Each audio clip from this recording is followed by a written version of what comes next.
But I feel like the James Bradberry piece of it all was the one that kind of solidified it for me, because now because even when they got A.J. Brown, even when they got Jordan Davis, and even when they got Nakobe Dean in the third round, you could still say, well, they got a couple question marks in that secondary. You know, they're going to need Marcus Epps and Zach McPherson and whoever else could, maybe represent themselves well in training camp to step up. But now, I mean, at least at cornerback, you've got two very, very proven starters in Bradberry and Darius Slay. So, I mean, obviously they still got Marcus Epps back there, but I just feel like that Bradberry signing was kind of the moment where I was like, they could make some noise this year, just like it's not often you look at a defense that's had so many problems addressed. And they really don't have a lot of weak spots anywhere except for, I guess you could say, safety. I mean, it had to depend on what you think of Miles Sanders at running back, but they really are. They're kind of they kind of have it all across the board at this point.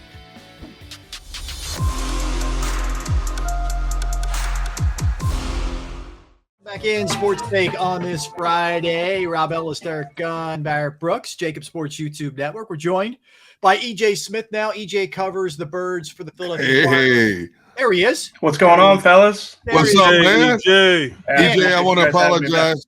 I want to apologize that you have to spend a good quality portion of your day dealing with the Three Stooges like us, but such is the case. Speak for yourself, all right? For the next half hour. I appreciate you guys having me on. Follow EJ on Twitter at EJ Smith 94. Man, how times have changed since we last spoke. I guess it was draft night, I think. Yeah. It's crazy. You were out in Vegas. I want to start with this because I know you tweeted this out probably this morning, whatever time it was, about 3 hours ago. How are the Rams doing it, man? How does this continue? I mean, it seems like every other day they're locking somebody up for some insane number. And I know everybody says, oh, the bill's going to come due soon. Like, who cares if you win 2 or 3 in the process? Who cares if the bill comes due? Yeah, never mind. So, shameless plug here. Like, I do a Q&A with Joe Banner all the time. And when he starts talking about the salary cap, my head starts going in circles. I just don't understand. Yeah. But my very rudimentary understanding of how the salary cap works is because people will tell you, the salary cap's not even real. These guys can do whatever they want. If you've got, a mega rich owner like that, especially in a good market like that, if he's willing to pay out huge guarantees up front, it really lowers the cap hit year over year. So I mean, he paid out $400 million for players this year. Jeez. Seven players, like 386 million. 386. It's unbelievable. But I mean, like I said, so eventually they'll be paying for these guys, 5-6 years down the road. But I mean, the cap goes up every year, and you can keep doing this forever. So. So like I said, having a super rich, a mega rich owner in a good market, that's the biggest advantage in all sports. Crazy. It's crazy, right? It really is. It really is. But, man. So I mean, you could virtually buy Super Bowl, from this point forward, just by looking at, what you call it, rudimentary metrics. You know what I'm saying? Just because you got big, a big pocketbook, you can do that, I feel like you have to have the right market, because all those guys want to go play in LA, especially now that they're championship contenders. So it really is kind of like my generation's version, like the Showtime Lakers, it almost feels like, right? All these guys want to go to LA and they can pay them out. So it works out. Well, look, a lot. Go ahead, Gunner. Yeah. It's funny because the Patriots wrote the book on how to bring in veteran players whenever they wanted. And they did it for a span of 15 years, and it was quite shocking that nobody could really duplicate what they did over a span of 15 years. And then here we are today, we're talking about a Rams team that's finding more money than anybody knows what to do with in that regard. And you would think, well, the NFL is a copycat league, but you don't see a lot of teams doing it. There are more teams that are worried about staying within the structure of a salary cap than they are picking off players left and right to try to win it now. I guess it's because there's not that many owners who want to write that check. Whoa, man. Could you imagine? It's true. It's true. Well, look, EJ, and mentioned it's crazy over the last, April 28th was the draft, and we sit here on June 10th, and you kind of step back a little bit, and you look at everything that went down. I guess I'll just ask you this. Which of the moves, and if you want to include the draft, that's fine. Which one was the one that made you kind of, sit back and take notice a little bit, I guess, that the Eagles did? Well, I feel like you have to pick the A.J. Brown one just because the magnitude of the player. just what he does for the offense. And I feel like he's a perfect fit with Jalen Hurts. Like Devontae Smith is like a precision timing type receiver. He may or may not benefit from having a guy like Jalen Hurts all the time. Like if I feel like somebody who's more, a quarterback more driven on like timing and anticipation would really, really sort of bring out Devontae Smith's skill set. I feel like with A.J. Brown, that guy's going to be open. You can throw him 50-50 balls and everything else. So what he does for the offense really kind of got my attention. But I feel like the James Bradberry piece of it all was the one that kind of solidified it for me, because because even when they got AJ Brown, even when they got Jordan Davis, and even when they got Nakobe Dean in the third round, you could still say, well, they got a couple question marks in that secondary. They're going to need Marcus Epps and Zach McPherson and whoever else could, maybe represent themselves well in training camp to step up. But now, I mean, at least at cornerback, you've got two very, very proven starters in Bradberry and Darius Slay. So, I mean, obviously they still got Marcus Epps back there, but I just feel like that Bradberry signing was kind of the moment where I was like, they could make some noise this year, just like it's not often you look at a defense that's had so many problems addressed. And they really don't have a lot of weak spots anywhere except for, I guess you could say, safety. I mean, depending on what you think of Miles Sanders at running back, but they really are. They're kind of they kind of have it all across the board at this point. So we know that you don't get to see a whole lot when it comes to the OTAs and the mini camp, but what has been your biggest observation of what you've seen up to this point? So we don't get to see a lot of them. Yeah. But I definitely think, offensively, the first session we got to see, Devontae Smith was just like tearing it up. And I honestly do, like, I wrote about this, like there's a sense that like he's going to be wide receiver 2 behind AJ Brown. Yeah. I'm not so sure. I mean, he is really, really, he looks good. And like, it usually takes wideouts a couple of years, some time to figure it out. He was better than most rookie wideouts are typically. So yeah, he had a couple of good routes. He had I think it was a seam route against Darius Slay, and then he went over and beat Bradberry on a go route. So, so he definitely he looked good the first day. I think, you probably heard about Jalen Hurts. You can tell he's changed his mechanics. Definitely seems like his base is a little bit tighter. And I would say the thing that I always kind of go back to whenever I watch quarterbacks changing their mechanics in OTAs, it's like it's easy to do that when there's not a rush. We'll see what it looks like, but you can kind of tell that he's made some changes. It doesn't always look perfect.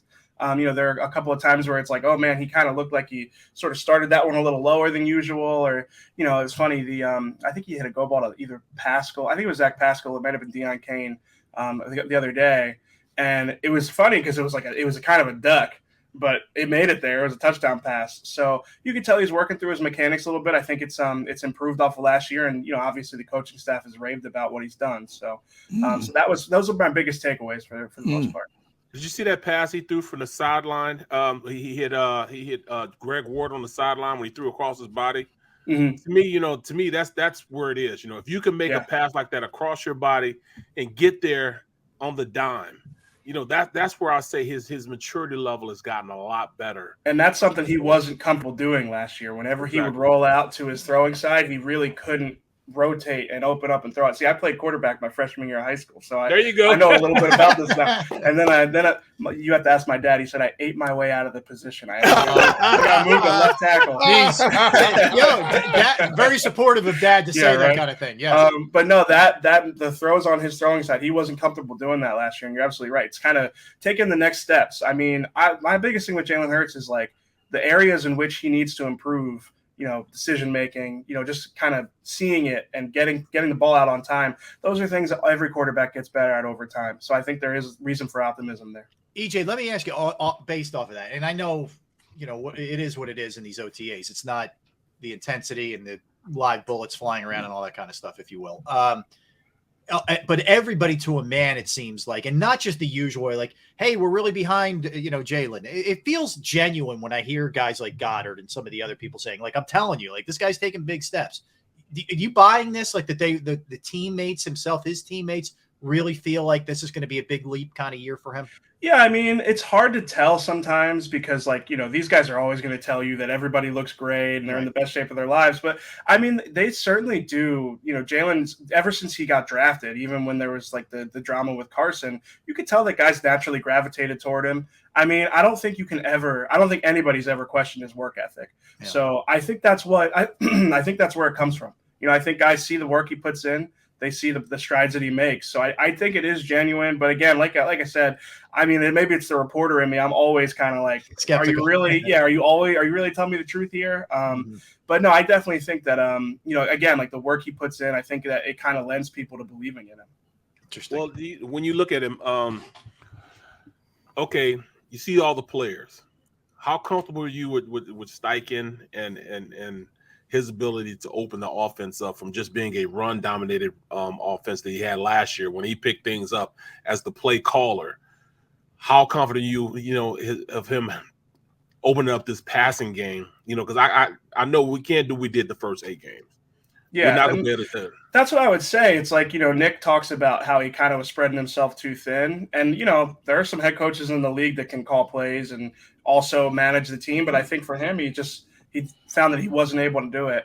And like the biggest, when I think about the first 8 weeks of the season, first 8 odd weeks, give or take, I think about, like constant screen passes, just like a lot of underneath stuff. And yeah, like I do think that the fact that the offense changed the way that it does is a kind of, a good sign for Steichen, sort of maybe be seeing the big picture and, kind of being able to like hone more in on just play calling instead of having to manage everything else. I do think that the play calling is a little bit overblown because it's still Nick's offense. And these guys map out, they've got their first 15, they've got their 2-minute. I feel like Nick's influence maybe is a little underplayed when you think about it, because I feel like it's still Nick's offense. It's still, him kind of, they do so much during the week preparation wise. I think that really the benefit with having Steichen call plays is that he has a better in-game feel for it than Nick does, because Nick's got so many other things going on. But I don't think that it's Steichen's, offense all of a sudden. That's for sure. EJ, we would continue to do this until the bullets start flying for real. But it's amazing how much we go back and forth with what Jalen Hurts is or is not, because we can't get a grasp on it based on what we saw of him last year.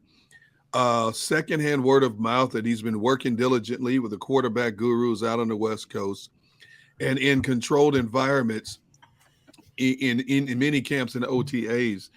And I hate to say this because it's a team game, but I think in this case, the Eagles' season make or break relies on how much this kid has improved. No, I completely agree with you. I mean, like since the last time I talked to you, look at the pieces that they've added on offense. Yeah. There's no excuses left, And I think that's how they want it to be.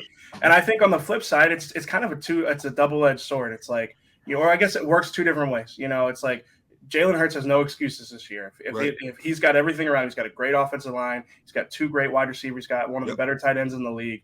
He's got it all set up for him. And if it doesn't work for him this year, then when you've got Russell Wilson and, I don't think they were in on Matt Ryan. I don't know what the interest was in Deshaun Watson at the end of the day.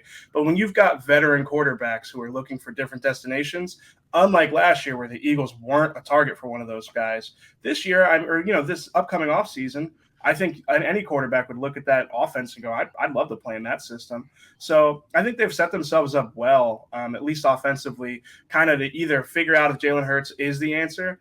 And like I always tell people this, it's like, this is the Eagles we're talking about. If he shows that, okay, he may never be a top 5 guy, but he's 15 to 8, maybe middle of the pack. I don't think the Eagles are going to settle for that. They watch those games with the Bills and the Chiefs just like the rest of us do, and they look at those guys and they go, that's what we need. We need a guy who's going to beat those guys, to beat the likes of Mahomes and, Josh Allen and Brady and all those guys. So, I mean, I think it's a huge year for him, and I agree with you. I think they're going to go as far as he's capable of taking. Yeah. EJ, what's your sense of Sirianni? I mean, we go into the second year now, and a lot of the things you just laid out and we're talking about here, it's a much better roster. To his credit, he got them to the playoffs last year, and that it was not an easy task. I give him a lot of props for that, but this is a much better team now in terms of talent. So how do we view him in his second year, and if this, what this looks like maybe at the end of the season? Yeah, I mean, it's kind of a similar vibe. Yeah, I was about to say, like, this is actually something I'm not trying to give away my stories here, but this is something I'm working on as a training camp preview. See, you and I, man, we're in the same thing. Like, they're kind of both on this kind of like you had a decent first year, but everything's there for you to take the next step. And I think I have a little bit more confidence that Nick is kind of in control here and is going to be able to do some things with this. I think his inexperience just in general, never been a head coach at any level, had really only been a coordinator for a couple of years. I think that, it kind of showed at the beginning of the first season. All those screen passes really left a bad taste in my mouth. It's it's kind of this it almost felt like he was so just stuck with the rules. Okay, if there are this many players in the box, we have to throw the screen. And it's just you got the best offensive line of football, just run it. And I think that he learned that over the course of the season. So I don't know. I think that there were a lot of encouraging signs from Nick last year. I guess that's why I kind of go into this year thinking that he's going to be able to figure it out. But no, I agree with you. It's kind of the same exact thing with Jalen, where it's you kind of do need to see them take the next step since the team has gotten a lot better.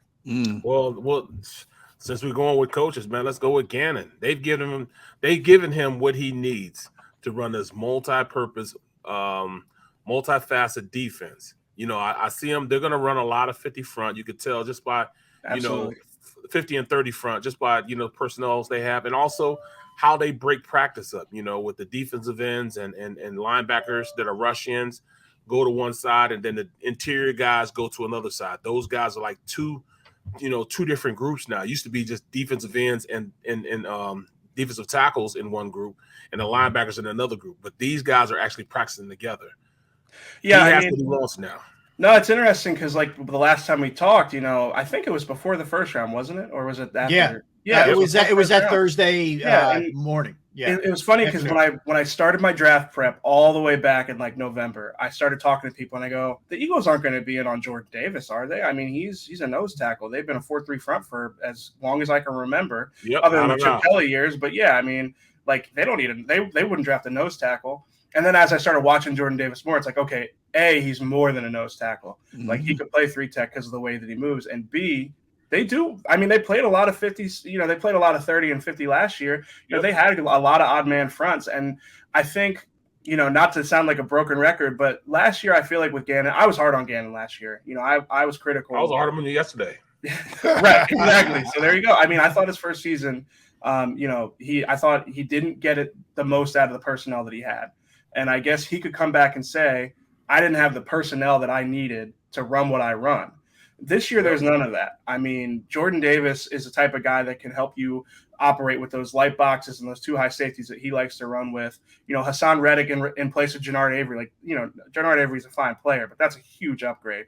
I mean, just to put a guy in there who, A, is a dynamic pass rusher who's ascending in his career, and B, he's not, obviously – he was kind of labeled a bust when he was dropping back in coverage a lot, but he's capable of doing it in a pinch. So I think the versatility that's on this defense now, I think that this is really the year where if Gannon doesn't make significant strides, it's going to show kind of what a lot of people suggested last year.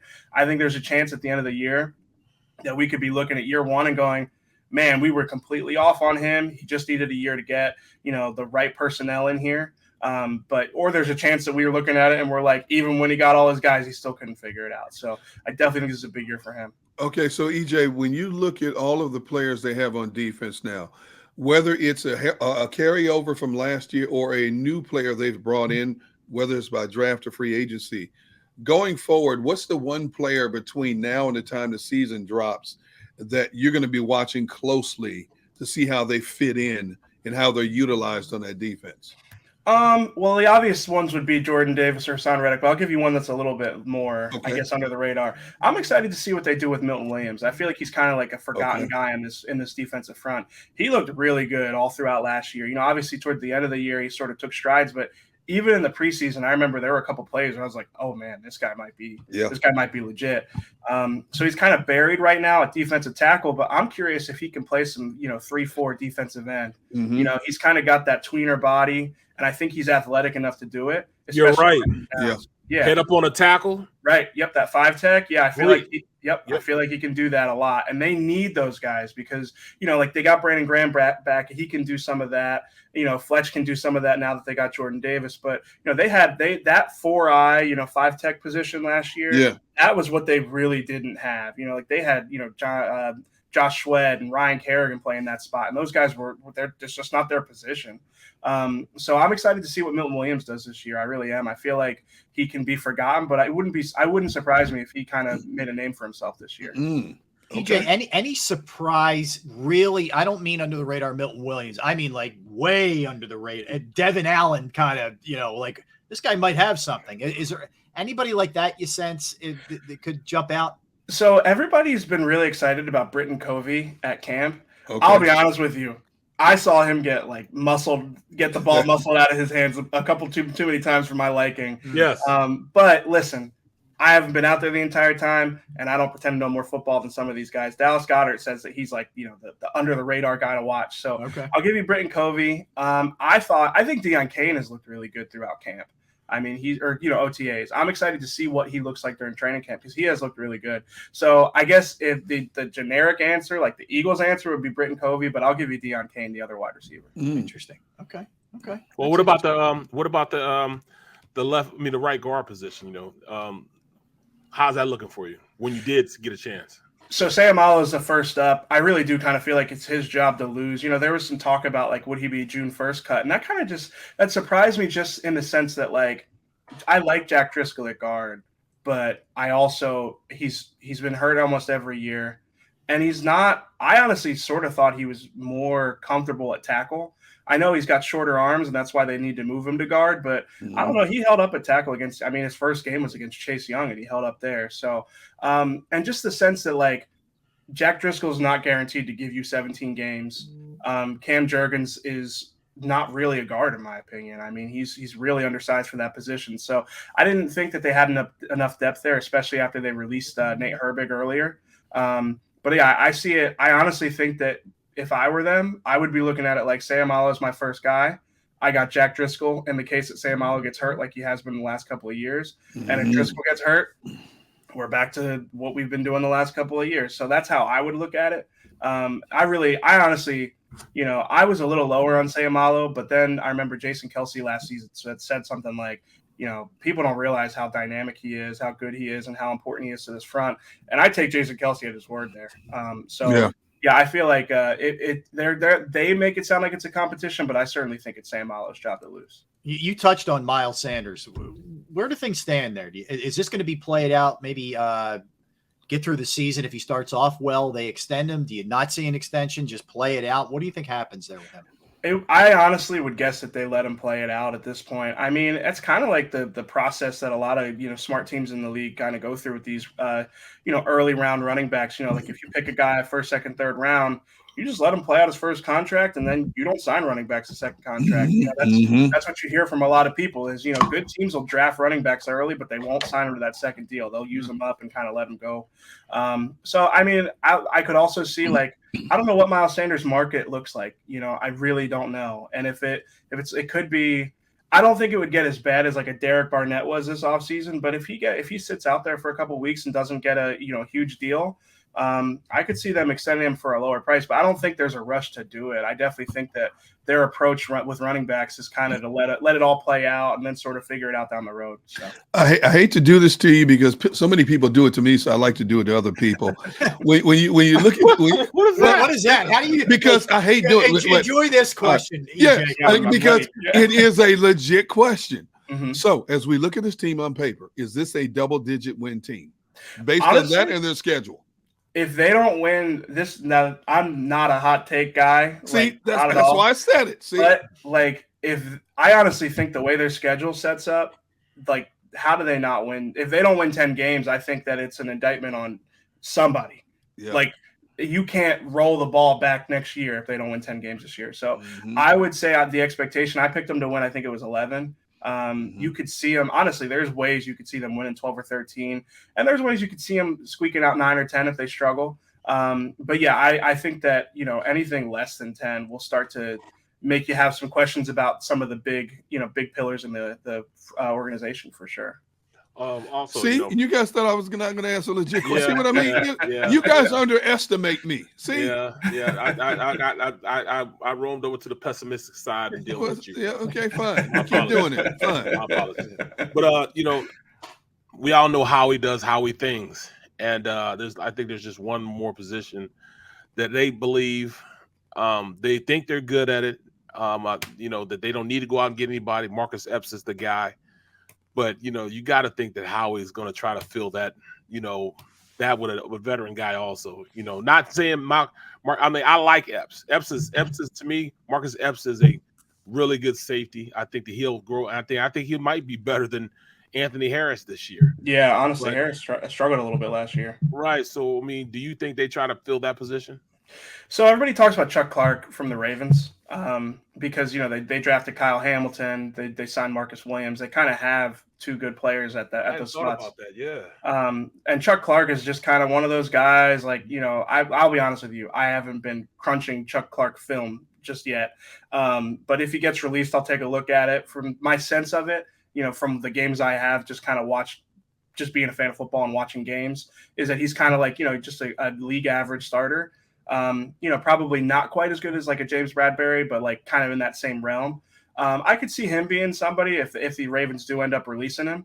But I honestly do think that like we're getting to a point now where it is what it is at that position. And yeah, I agree with you. Like, I honestly think that like Marcus Epps and like, you know, let's throw out Kyle Hamilton as the example. I feel like you'd be better off with that. Like, you'd be pretty comfortable with that. Mm-hmm. I feel like because Harris struggled a little bit last year at times, and he was hurt for, you know, the back half of the season. But Harris and Epps, it's kind of like you need one of those guys to be able to elevate the other one. Right. And I don't really know if either of them do it. So, but I also do think that, you know, safeties are more important in this scheme than they were in Schwartz's, but they're not crucial. Like, they're not premium positions in the way that Gannon uses them, is my understanding of it.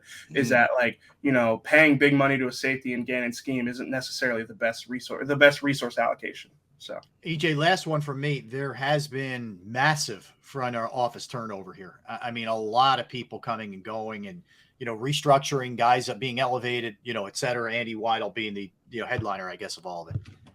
What do you make of it? I mean, it seems to be a big number compared to most organizations. Some of this is guys earning the right to go other places and have bigger roles, and women as well. But what do you make of everything that's happening here? Yeah, I think that part of the reason they lost so many people is because, you know, they hire young, diverse, and ascending people.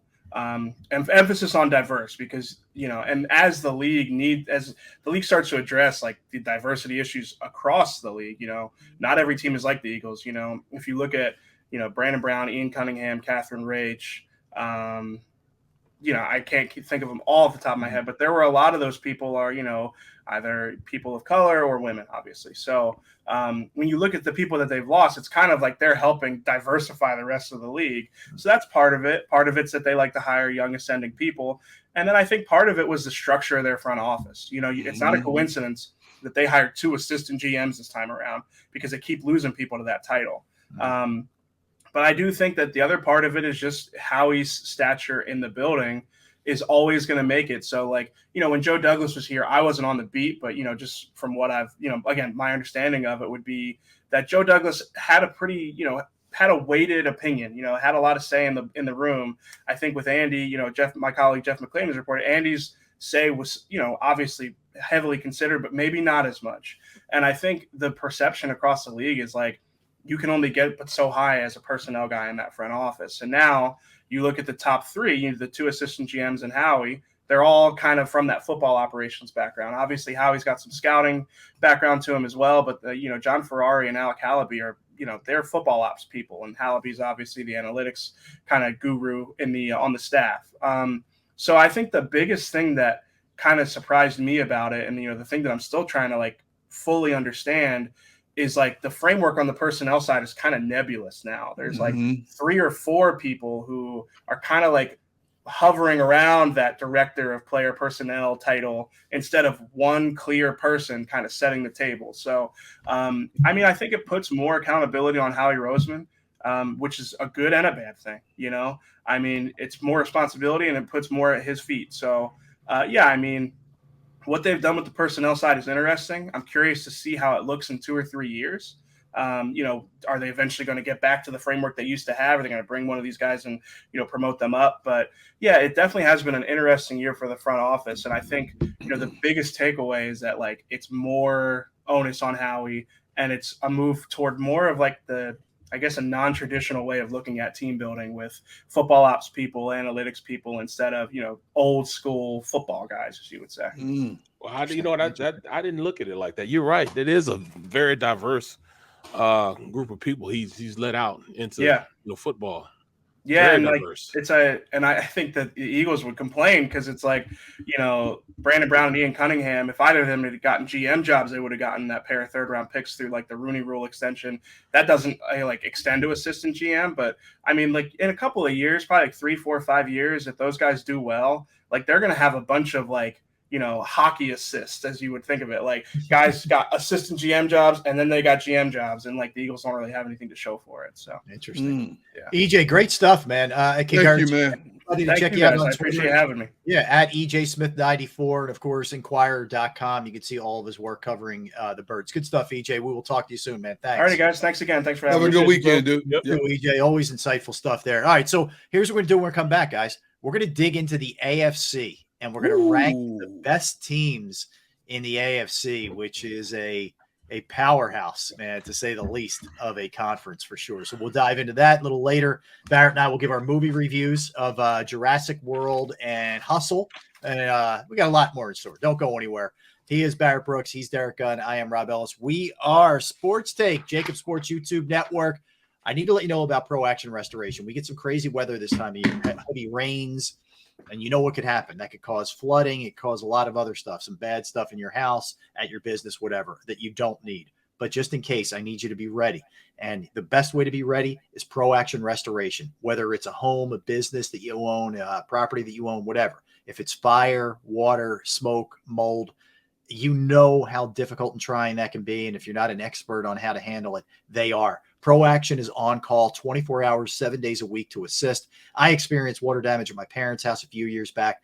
They were there quickly. They cleaned the place up. The crew was professional, and the price was very reasonable from Pro Action Restoration. They're licensed, bonded, fully insured. They've been serving the tri-state area for more than 2 decades. Pro Action will work in conjunction, by the way, with your insurance company. So whether it's water, fire, smoke, mold remediation, you name it, they can handle it. Give them a call, 610-623-3760. That's 610-623-3760. Or go to proactionrestoration.com. That's proactionrestoration.com.